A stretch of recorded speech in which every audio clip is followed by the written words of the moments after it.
Hi friends, welcome back to నోతా baby Telugu. ఈ వీడియోలో మనం ఫస్ట్ ఫైనలిస్ట్ అయితే అయింది అవినాష్ కదా. సో మిగిలిన ఇప్పుడు హౌస్ మేట్స్లో ఆర్డర్ అయితే చూద్దాము. ఎవరు సెకండ్ ఫైనలిస్ట్, థర్డ్ ఫైనలిస్ట్ ఎవరు అన్న ఆ ఆర్డర్ అయితే చూద్దాము.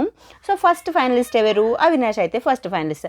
సెకండ్ ఫైనలిస్ట్గా ఎవరు అవుతారు అంటే నిఖిల్ సెకండ్ ఫైనలిస్ట్. థర్డ్ వచ్చేసి గౌతమ్ కృష్ణ. ఫోర్త్ వచ్చేసి ఎవరు?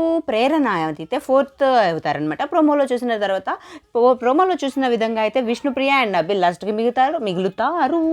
సో నబిల్ వచ్చేసి ఫిఫ్త్ ఫైనలిస్ట్గా అవుతారు. విష్ణుప్రియ ఎలిమినేట్ అయిపోతుంది అనమాట. ఈ వీడియోలో మనకు ఈరోజు విష్ణుప్రియ అయితే ఎలిమినేట్ అయిపోయి ఇంటికి వెళ్ళిపోతుంది. అండ్ ఇంకేంటి అంటే ఎవరికి ఓటేస్తున్నారు మీరు చెప్పండి, కామెంట్ అయితే చేయండి. నెక్స్ట్ వీక్ మనం చూడబోయేది ఏముంటుంది అంటే అందరు ఏవీస్ అయితే చూస్తారో ఎంజాయ్గానే ఉంటుంది నెక్స్ట్ వీక్ అంతా. సో ఓటింగ్ అయితే బయట ఓటింగ్ ఎవరిని ఫైనల్గా ఎవరిని విన్నర్గా చూడాలనుకుంటున్నారో, ఎవరిని రన్నర్గా చూడాలనుకుంటున్నారు, టాప్ 3 ఎవరు, టాప్ 4 ఎవరు, టాప్ 5 ఎవరు అని అనుకుంటున్నారో కామెంట్ అయితే చేయండి. Thank you so much for watching. Please like and subscribe to నోతా బేబీ తెలుగు. మీ ఫేవరెట్ కంటెస్టెంట్కి ఓట్ అయితే వేయండి, విన్నర్ అయితే చేసేయండి. Thank you so much for watching. Bye bye. Next వీడియోతో మళ్ళీ కలుసుకుందాం. Bye friends.